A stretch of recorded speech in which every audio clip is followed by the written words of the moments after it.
3, 2, 1. Magandang araw, ako po si Angelito Angel Sarmiento.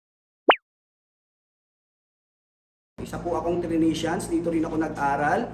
Mass Communications, nung time namin. Hindi ko alam kung anong tawag sa course ninyo ngayon. Pero ako isang Mass Comm graduate dito sa Trinity. Since sa GMA ako nag-practicum, kung alam nyo yung show na Cool Ka Lang, feeling ko hindi nyo alam since mga bata pa kayo.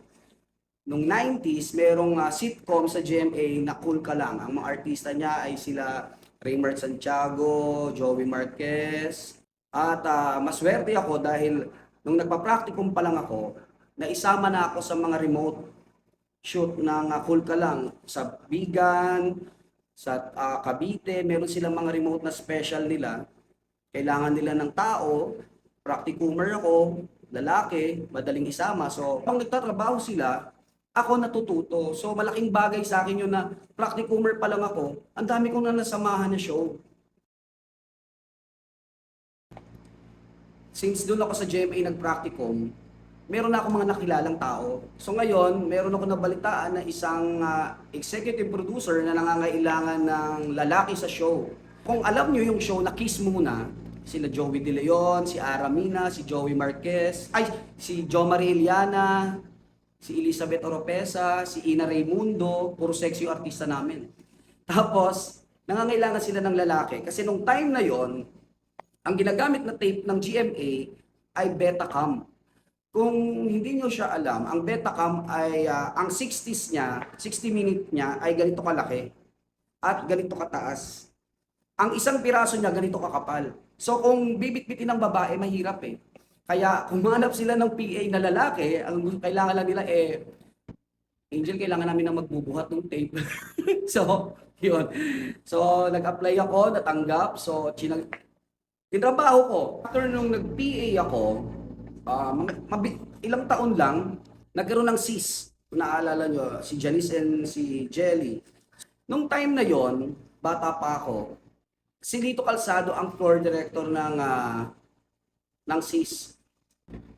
Yung wife niya merong cancer, so pag Angel, kailangan ko ng tulong mo. Hindi ko magagawa to kasi nadaling ko sa hospital yung misis ko. Ikaw na lang ang mag-FD. Sabi ko, tay, hindi ko siya pa alam eh. Tuturuan kita. Tinuruan niya ako na mag-floor director. Kahit hindi mo ako bayaran, tay, kumikita ako ng learnings. Kumikita ako ng natututunan ko. Everyday na wala siya, o magbibiling lang siya, ganito gagawin. Mga sumunod, live show na yung ginagawa ko. Live na. Sa live, huwag kang sasabit. Gugulong ang ulo mo, mawawalan ka ng trabaho. Napakalaking bagay ng technology. Kasi ngayon, paliit ng paliit yung gamit. Nung pumasok ako sa GMA, ang lalaki ng gamit, ang lalaki ng ilaw. Ngayon ang ilaw nyo LED, ganyan lang kaliit. Nung time namin, binubuhat yung malalaking ilaw ng mga lightman. Kaya yung setup pa lang, kumukuha siya ng malaking time sa amin para mag-setup ng isang eksena lang. Pati yung camera nyo, nakakapag-record tayo ng cellphone lang ginagamit. Dati meron kaming camera dito sa Trinity, naalala ko, VHS pa yung bala. Ganun siya kalalaki.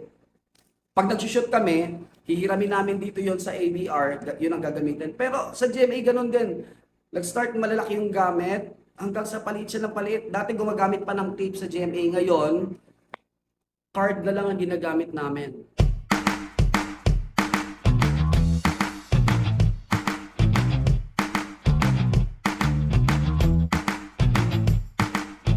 Three, two, one.